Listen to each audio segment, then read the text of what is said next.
Bismillahirrahmanirrahim. Assalamualaikum warahmatullahi wabarakatuh. Judul pada kali ini, kemunduran agama Islam disebabkan tindak tanduk ulama jahat.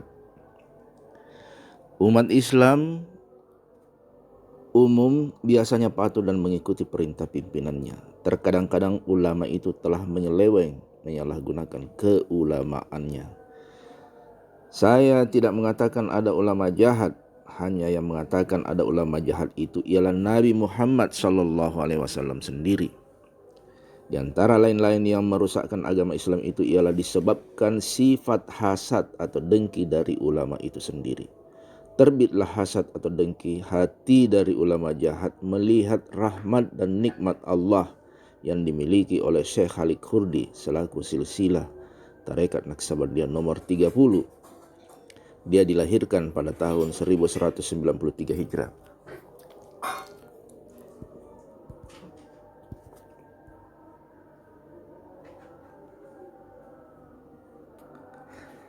Kata pengarang buku fatwa pada halaman 15, Syekh Khalid Khurdi meninggalkan kekayaan yang besar yang terdiri dari rumah-rumah sewaan, kebun-kebun dan lain-lain. Kabarnya konon ada ulama-ulama besar yang bertekun mengajarkan hukum syariat di Masjidil Haram bertahun-tahun dengan kehidupan picik atau sempit.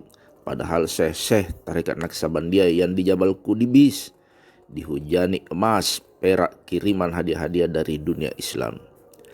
Melihat kekayaan yang ada pada Syekh Khalid Khurdi, maka terbitlah hasad, dengki dari ulama jahat. Ulama terbagi dua macam. Pertama, ulama yang ikhlas, kedua ulama yang jahat. Dari ulama yang jahat terbitlah pertanyaan yang jahat. Pertanyaan yang terbit dari ulama jahat, jika yang menjawab pertanyaan itu ulama jahat pula, maka hasil jawabannya pun jahat pula. Maka akan kacau balaulah dunia ini. Dari ulama yang baik akan terbit pertanyaan yang baik. Dan jika pertanyaan yang baik dijawab oleh ulama yang baik, maka penjawabannya pun baik pula. Dan akibatnya baiklah dunia ini. Saya kutip 7 hadis Nabi Muhammad SAW dari kitab Rahasia Mutiara jilid ke-6.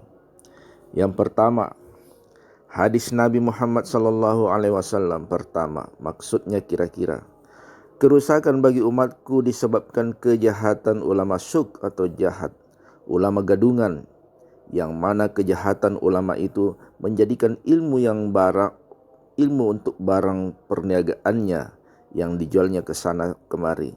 Semoga Allah tidak memberi keuntungan atas perniagaan mereka itu. Hadis Nabi Muhammad SAW kedua, maksudnya kira-kira sebab-sebabnya banyak ulama dalam neraka disebabkan sifat hasad atau jahat yang berkobar-kobar dalam dada ulama itu sendiri. 3. Hadis Nabi Muhammad SAW ketiga, maksudnya kira-kira kebanyakan ulama di akhir zaman akan menjadi makhluk yang terhina atau jahat di bawah langit. Sebab dari ulama-ulama itulah datangnya fitnah, dan kepada ulama jahat itu akan kembali fitnah yang dibuatnya. 4. Hadis Nabi Muhammad SAW yang keempat, maksudnya kira-kira aku lebih takut atasmu daripada Dajjal. Siapa mereka itu ya Rasulullah? Jawab Nabi, ialah ulama jahat.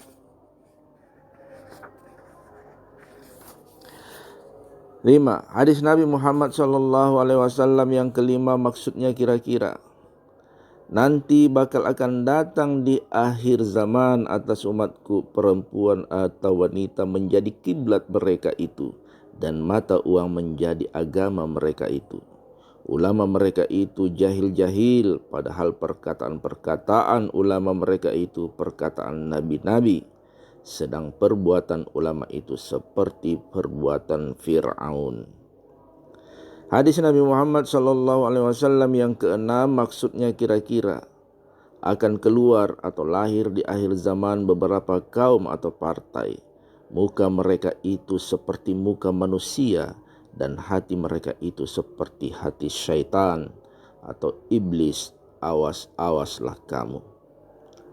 Hadis Nabi Muhammad yang ketujuh maksudnya kira-kira, hendaklah kamu berhati-hati menerima pelajaran, sebab syaitan, iblis di akhir zaman menjelma merupakan dirinya seperti ulama dan pada batinnya seperti syaitan, musang berbulu ayam.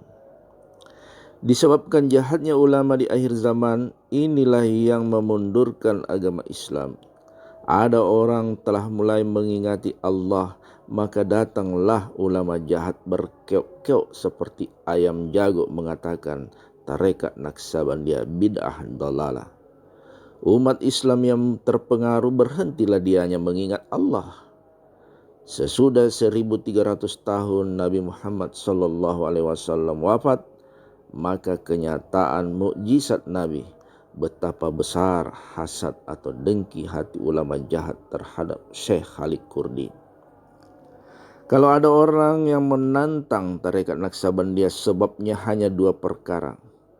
Pertama, sebab penentang tarekat Naksabandia itu jahil murakab tentang tarekat Naksabandia. Kedua, karena hasadnya.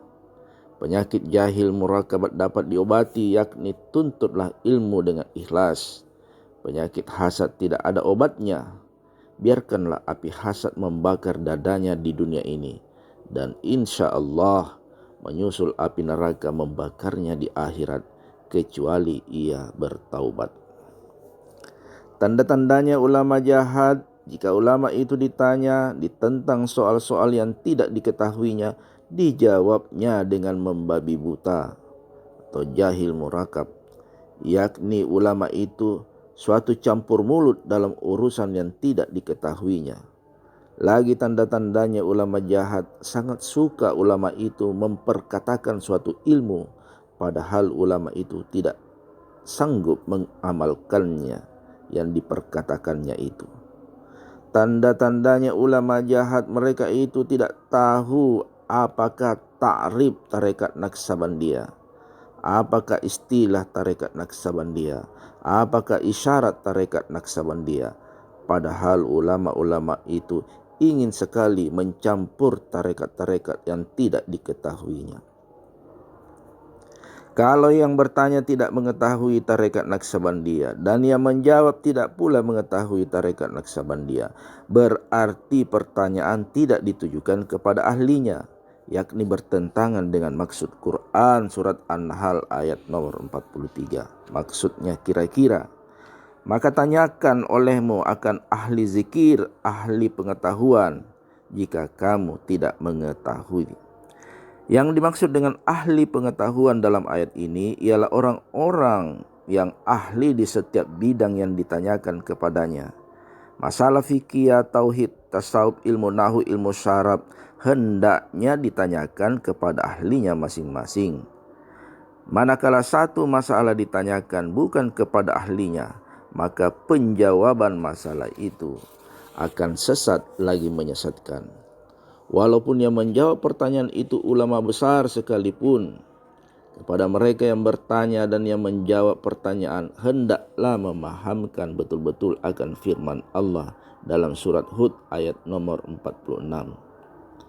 Maksudnya kira-kira, dan janganlah engkau campur tangan dalam sesuatu yang tidak kamu ketahui. Sepatutnya ulama-ulama yang jujur, yang belum mencium lezatnya tarekat Naksabandia dan belum tahu hakikat tarekat Naksabandia dan belum tahu ta'rif tarekat Naksabandia, jika mereka ditanya dalam hukum-hukum yang takluk dalam tarekat Naksabandia, janganlah mereka sekedar mengadakan jawaban tentang tarekat Naksabandia ini. Dan janganlah lancang mulut mengatakan tarekat Naksabandia bid'ah dalalah atau sesat lagi menyesatkan. Patutlah kita mengambil contoh kepada Nabi Muhammad SAW. Dalam suatu masalah ditanyakan orang kepada beliau, di manakah tempat yang paling baik dan di manakah pula tempat yang paling jahat? Jawab Nabi Muhammad SAW, saya tidak mengetahuinya hingga saya bertanya dahulu kepada Jibril. Jibril pun tidak mengetahui pula jawaban pertanyaan tersebut hingga Jibril bertanya pula kepada Allah. Padahal waktu itu Allah memberikan jawaban tersebut kepada Nabi Muhammad SAW, dan Nabi pun menyampaikanlah jawaban tersebut kepada sahabat yang bertanya. Sabda Nabi Muhammad SAW yang maksudnya kira-kira, sebaik-baik tempat pada bumi ialah masjid-masjid, dan sejahat-jahat tempat pada bumi ialah pasar-pasar atau pekan-pekan, tempat orang berjual beli yang penuh tipu daya, sedangkan masjid tempat Allah melimpahkan kurnia-Nya. Demikianlah Nabi Muhammad SAW dan Jibril jika tidak berani menjawab suatu pertanyaan yang tidak diketahuinya. Berlainan dengan ulama-ulama di masa sekarang atau di akhir zaman, tidak diketahuinya ta'rif dari tarekat Naqsabandiyah dan hukum-hukum yang takluk dalam tarekat Naqsabandiyah. Mengapa ulama-ulama itu lancang mulut mengatakan tarekat Naqsabandiyah begini dan tarekat Naqsabandiyah begitu? Akibatnya runtuhlah persatuan umat Islam yang kita hajatkan. Kepada ulama-ulama yang bertanya atau yang menjawab pertanyaan-pertanyaan tentang tarekat Naqsabandiyah, padahal mereka kedua-duanya tidak mengetahui tentang tarekat Naqsabandiyah, patutlah memahami benar-benar akan firman Allah surah Al-Mu'min ayat 35. Maksudnya kira-kira, kutuk atau laknat Allah ditimpakan kepada orang-orang yang memperkatakan sesuatu yang tidak akan diperbuatnya, diamalkannya. Tanda-tanda ulama baik atau ikhlas, dia menyembunyikan ilmu batin kepada yang bukan ahlinya. Disebutkan dalam kitab ulama muda-muda itu bahwa ahli tarekat Naqsabandiyah akan dikekang, dibelenggu dengan belenggu neraka, disebabkan ahli tarekat Naqsabandiyah menyembunyikan ilmu sesuai dengan sabda Nabi Muhammad SAW. Maksudnya kira-kira, siapa-siapa yang mengetahui akan ilmu maka menyembunyikan dianya akan ilmu itu, maka mengekang, membelenggu Allah Ta'ala akan orang yang menyembunyikan ilmu itu dengan kekang api neraka. Adapun hadis yang melarang menyembunyikan ilmu ini, kita tanggungkan akan ilmu yang lahir, yakni siapa yang menyembunyikan ilmu lahir, jika ilmu yang batin disembunyikan pada orang yang berhajat dan telah sanggup atau cukup syarat-syaratnya untuk menerima ilmu batin, syariat batin, tidaklah demikian. Jika ilmu batin itu disembunyikan juga kepada orang yang sanggup mengerjakan syariat batin, tentulah ulama yang menyembunyikan itu akan dibelenggu dengan belenggu neraka. Ada seorang ulama tarekat Naqsabandiyah ditanya tentang ilmu batin, maka ulama itu tinggal atau diam membisu. Lantas yang bertanya berkata, "Mengapa Tuan tinggal diam? Tidakkah telah sampai kepada Tuan bahwa siapa yang menyembunyikan ilmu akan dikekang dengan api neraka?" Ulama yang kena tanya menjawab, "Kata Rasulullah itu telah lama sampai kepada aku, tetapi api neraka belum mengenai aku." Kalau datang orang yang bertanya, padahal orang itu mungkin faham atau ada pengertiannya tentang ilmu batin, padahal aku tetap juga tidak memberikan jawaban, maka pada waktu itulah baru api neraka mulai membakar aku. Lantas ulama yang kena tanya membacakan firman Allah surat An-Nisa ayat 5. Maksudnya kira-kira, Allah melarang kepada umat Islam memberikan harta benda kepada syekh, yakni orang yang belum sanggup memelihara atau memegang harta, supaya harta itu jangan tersia-sia. Sedangkan memberikan harta kepada orang yang mungkin menyia-nyiakannya, seumpama kita berikan kepada orang yang belum tahu mempergunakannya harta itu, dan dipergunakannya harta itu untuk bersuka-suka ataupun untuk pengerjakan yang haram, dilarang kita memberikan harta atau uang itu. Apatah lagi ilmu hikmah, ilmu rahasia, ilmu batin, tentulah ditilik benar-benar siapa yang patut diberi ilmu rahasia itu. Teranglah tidak berlawanan hadis yang tersebut tadi dengan Quran surat An-Nisa ayat nomor 5 tadi. Perhatikan sabda Nabi Muhammad sallallahu alaihi wasallam yang maksudnya kira-kira. Berkatalah kamu dengan umat manusia dengan perkataan-perkataan yang dapat dipahamkan oleh mereka itu. Tinggalkanlah olehmu mengeluarkan perkataan yang mungkin diingkari oleh mereka itu. Lagi sabda Nabi Muhammad sallallahu alaihi wasallam yang maksudnya kira-kira.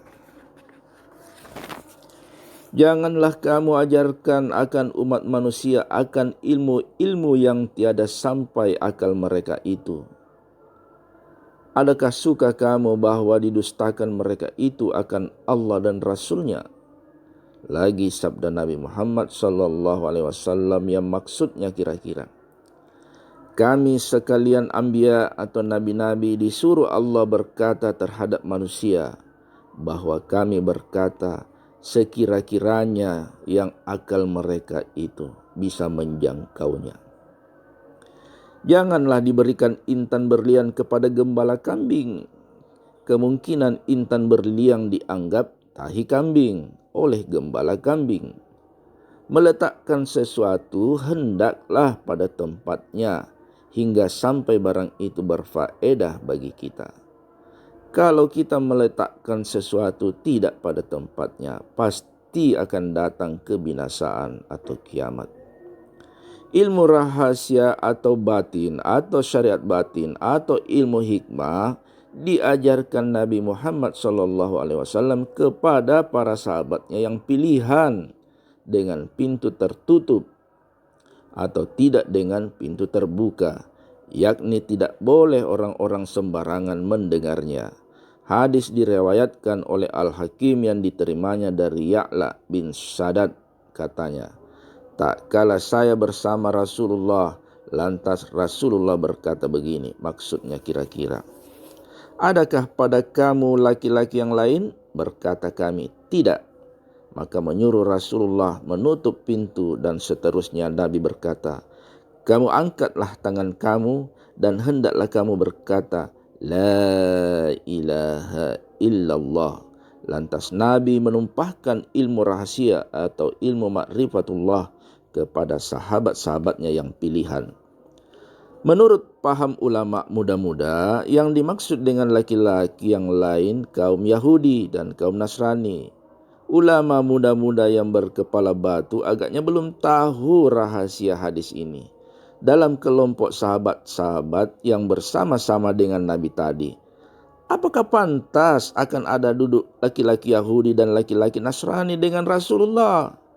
Kalau ada kaum Yahudi dan Nasrani dalam kelompok itu, menunjukkan kaum Yahudi atau Nasrani sangat leluasa dan bebas memasuki tempat-tempat sahabat pilihan. Paham saya yang dimaksud dengan laki-laki yang lain itu bukanlah Yahudi atau Nasrani, malahan laki-laki Islam yang muda-muda yang belum subur jiwanya. Jika ditumpahkan ilmu rahasia, berarti bukanlah Nabi telah khianat atas kerasulannya. Hanya Nabi bertindak mestilah meletakkan sesuatu pada tempatnya, pada waktunya, hingga menghasilkan yang dicita-cita. Demikian kebijaksanaan Nabi Muhammad sallallahu alaihi wasallam. Cukup sekian dulu.